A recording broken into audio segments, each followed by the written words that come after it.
Well, fellas, we did it. We have once again bullied Atlus into making our dreams come true of buying their game for a fifth time.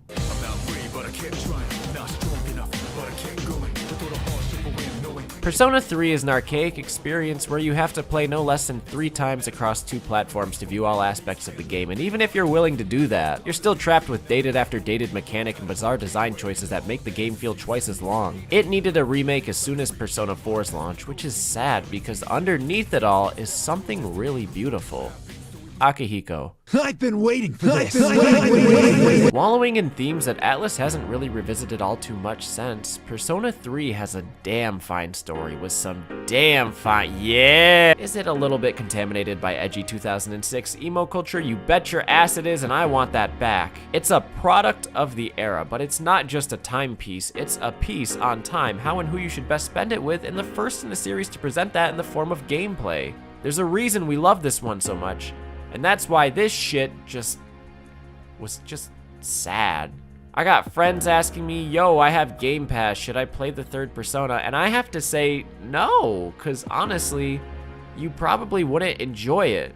Looking back now, it was most likely Atlus betting their horses, fishing for this appetite, but either way, I genuinely feel sorry for all the people whose first experience was Persona 3 Portable in 2023. It's got the best gameplay and content, but it hardly plays like a Persona game, and the intensity of the story is not portrayed well in a visual novel format, but it's not like FES is just waiting to go on shelves either. Then you're just making one move a turn and being a boy. Thank God, all of that will finally change next year. Leaked by some poor homeboy on Instagram who just gave his job for us, the Persona 3 remake, Persona 3 Reload, will be available early next year.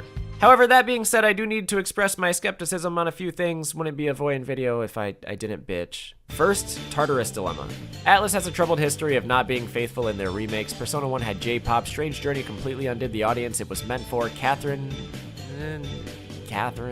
All of these decisions have resulted in backlash, so you'd think they'd want to keep the game as original as possible, but I don't know one motherfucker who thinks that given the opportunity, reinstating Tartarus is a good idea. At the same time, you can't just undo it. It's a core part of the game, both in terms of story and gameplay, yet here it is, so it'll be fun to see how that goes. And on that topic, the UI is kinda not Persona 3. Like, I get this is probably some derivative of the Persona 5 engine, but the motifs between the two are drastically different, and it just feels too much like Persona 5. Sorta how when Persona 1 dropped on PSP and they changed it to appeal to the audiences of 3 and 4. Feels like that, but with 5. Some things look okay. I like this literal splash screen for the start menu, you know, because the game is taking place in a seaside town, and you could probably slip in a drowning metaphor in there, blue hair, blah blah. But like, why is the text italicized? Why do we have the shadow outline both inside and out of battle? What did they do to the revolver menu? This is a game from 3 generations ago, so I'm all for livening up the UI, but it's a game about death, and it just pops too much. I personally can't wait to see how they'll do the Dark Hour transition, and I will judge the game heavily based upon that. Nah, but I'm sure the game will be great, and all of these are just tiny nitpicks. I'm just happy we don't have to go back to choosing between better gameplay and better story presentation.